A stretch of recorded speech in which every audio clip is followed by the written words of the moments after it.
बुद्धिर्बलं यशोधैर्यं निर्भयत्वम् अरोगता अजाड्यं वाक्पटुत्वं च हनुमत्स्मरणात् भवेत्। बुद्धि, बल, यश, धैर्य, निर्भयता, आरोग्यता, सक्रियता और बोलने की कला, यह हनुमान जी के स्मरण मात्र से आ जाती है।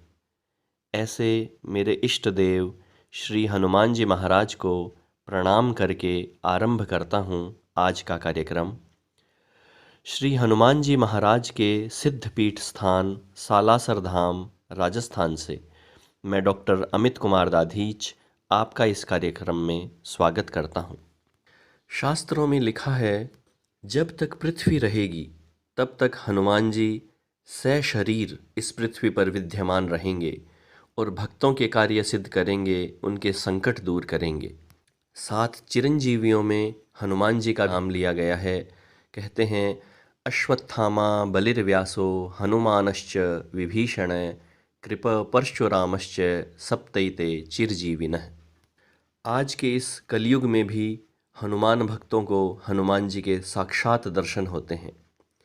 श्री गोस्वामी तुलसीदास जी कलयुग में ही हुए थे और उन्हें हनुमान जी के साक्षात दर्शन हुए थे।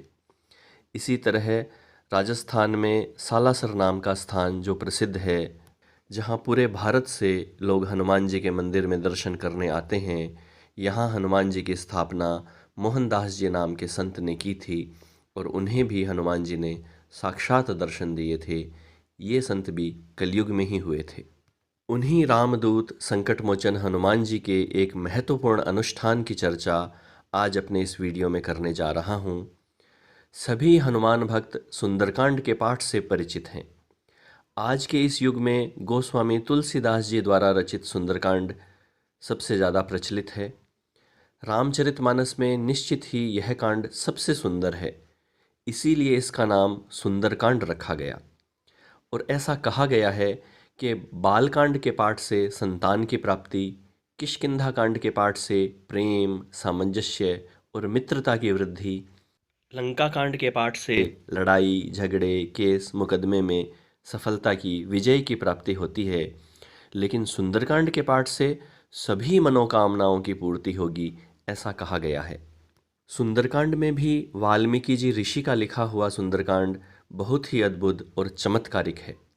यह पूरा संस्कृत में है और संस्कृत भाषा ही अपने आप में अद्भुत भाषा है। इसे देव भाषा कहा गया है और जो संस्कृत को गहरे से जानते हैं वे यह समझ सकते हैं कि यह भाषा किसी इंसान के द्वारा नहीं बनाई जा सकती। पूरा विश्व इस बात में एक मत है कि सारी की सारी भाषाएं संस्कृत भाषा से ही निकली है। संस्कृत भाषा सारी भाषाओं की जननी है। संस्कृत भाषा को बोलना सुनना ही कल्याणकारक है। यह वाल्मीकि सुंदरकांड पूरा संस्कृत में है और वाल्मीकि जी ऋषि बन गए थे और ऋषियों के पास दिव्य दृष्टि होती है और उन्होंने अपनी इस दिव्य दृष्टि से ही यह महाकाव्य लिखा। वाल्मीकि जी का लिखा हुआ सुंदरकांड बहुत बड़ा है। इसमें 68 अध्याय हैं, 68 चैप्टर्स हैं, जिन्हें सर्ग नाम दिया गया है। यानी वाल्मीकि सुंदरकांड में अध्याय का नाम सर्ग है, जैसे पहला सर्ग, दूसरा सर्ग। वाल्मीकि सुंदरकांड का पाठ अनुष्ठान करने की अनेक विधियां हैं। गीता प्रेस गोरखपुर से एक पुस्तक प्रकाशित होती है, श्रीमद् वाल्मीकि रामायणस्य सुंदरकांडम गुटिकाकारम मूलमात्रम, जैसा कि आप स्क्रीन पर देख रहे हैं। इस पुस्तक में वाल्मीकि सुंदरकांड का पाठ अनुष्ठान करने की अनेक विधियां लिखी है। एक विधि है कि 9 दिन का अनुष्ठान बताया गया है, जिसमें रोज़ 7-7 सर्गों का पाठ किया जाए और 9वें दिन बाकी बचे हुए 12 सर्गों का पाठ करके अनुष्ठान का समापन किया जाए। इसके अलावा एक 14 दिन का अनुष्ठान बताया गया है, जिसमें रोज़ 5-5 सर्ग का पाठ किया जाए और 14वें दिन 66 से 68वें सर्ग तक पाठ करके पुनः पहले और दूसरे सर्ग का पाठ किया जाए तो यह अनुष्ठान पूरा होता है। इसके अलावा एक 68 दिन का अनुष्ठान बताया गया है, 68 डेज़ का, जिसमें रोज़ एक एक सर्ग का यानी एक एक अध्याय का पाठ किया जाता है। इनके अलावा जो सबसे महत्वपूर्ण है वह है 20 दिन का अनुष्ठान। इस अनुष्ठान में वाल्मीकि सुंदरकांड का 20 दिन में 3 बार पूरा पाठ होता है। इसका क्रम इस तरह रहता है कि पहले दिन पहले सर्ग का पाठ किया जाता है, दूसरे दिन दूसरे तीसरे सर्ग का पाठ किया जाता है, तीसरे दिन चौथे पाँचवें छठे सर्ग का पाठ किया जाता है और इस क्रम से रोज एक एक सर्ग बढ़ बढ़कर पाठ होता है। इस क्रम से पाठ करने से 12वें दिन 67 और 68वें सर्ग का पाठ होकर पुनः पहले सर्ग से 10वें सर्ग तक सारा पाठ होता है और फिर 13वें दिन 11वें सर्ग से 23वें सर्ग तक इस तरह पाठ चलते रहते हैं और 16वें दिन 53 से 68वें सर्ग तक पाठ हो जाते हैं। तो 2 पाठ पूरे हो गए। फिर 17वें दिन पहले सर्ग से लेकर 17वें सर्ग तक पाठ होंगे और इस तरह एक एक सर्ग बढ़ा के पाठ करते हुए 20वें दिन 55वें सर्ग से 68वें सर्ग तक पाठ होंगे। इसके लिए कहा गया है कि इस तरह से यह 3 बार पूरी सुंदरकांड का पाठ करने से सर्वानाम मनोरथानाम सिद्धिर्भवति, यानी सभी तरह के मनोरथ, सभी तरह के कार्य, सभी तरह की मन की इच्छाएं पूरी होती हैं। लेकिन यह सभी पाठ संपुटित करने चाहिए। संपुटित का अर्थ है कि वाल्मीकि सुंदरकांड में जितने भी श्लोक हैं, हर श्लोक के पहले और हर श्लोक के बाद में एक मंत्र बोला जाएगा और वह कौन सा मंत्र होगा, इसका निर्धारण इस आधार पर होता है कि आप किस मनोकामना की पूर्ति के लिए, किस इच्छा की पूर्ति के लिए यह अनुष्ठान करवा रहे हैं।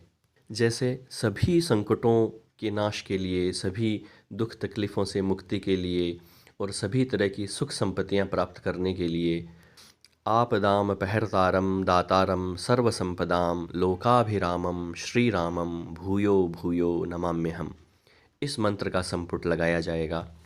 यदि आपको संस्कृत पढ़ना आता है तो आप स्वयं इसे कर सकते हैं, पर यदि आप शुद्ध संस्कृत नहीं पढ़ सकते तो आप किसी विद्वान शुद्ध संस्कृत पढ़ने वाले पंडित जी के द्वारा यह अनुष्ठान संपन्न करवाएं। इस अनुष्ठान को अपने घर में भी किया जा सकता है, हनुमान जी के मंदिर में भी किया जा सकता है और हनुमान जी के किसी सिद्धपीठ स्थान में भी किया जा सकता है। घर में करने का जितना फल है उससे 100 गुना अधिक हनुमान जी के मंदिर में करने का है और उससे भी 1000 गुना अधिक हनुमान जी के किसी सिद्धपीठ स्थान में करने का है। यदि आप घर में अनुष्ठान कर रहे हैं तो हनुमान जी का विधि विधान से षोडशोपचार पूजन करें। कुमकुम, चावल, पुष्प, धूप, दीप, मिष्टान, फल आदि से खूब अच्छी तरह पूजा करें। एक घी का अखंड दीपक प्रज्वलित रखें और अनुष्ठान के दिनों में ब्रह्मचर्य का पालन करें। और यदि आप पंडित जी से करवा रहे हैं तो पंडित जी भी इन सब नियमों का पालन करें। और यदि आप किसी मंदिर में करवा रहे हैं, किसी सिद्धपीठ स्थान में करवा रहे हैं तो वहाँ के दीपक में घी डलवाएं। सिद्धपीठ स्थानों पर प्रायः अखंड दीपक प्रज्वलित रहता है, उस अखंड दीपक के लिए घी की व्यवस्था आप करें। इस तरह से यह अनुष्ठान करने या करवाने से निश्चित ही चमत्कारिक फल प्राप्त होते हैं, इसमें कोई संदेह नहीं है। यदि आप सालासर हनुमान जी के सिद्धपीठ स्थान में यह अनुष्ठान करवाना चाहते हैं तो स्क्रीन पर दिए गए व्हाट्सएप नंबरों पर संपर्क कर सकते हैं। हनुमान जी महाराज को प्रणाम करके आज के कार्यक्रम का समापन करते हैं। अतुलितबलधामं हेमशैलाभदेहं दनुजवनकृशानुं ज्ञानिनामग्रगण्यं सकलगुणनिधानं वानराणामधीशं रघुपतिप्रियभक्तं वातजातं नमामि।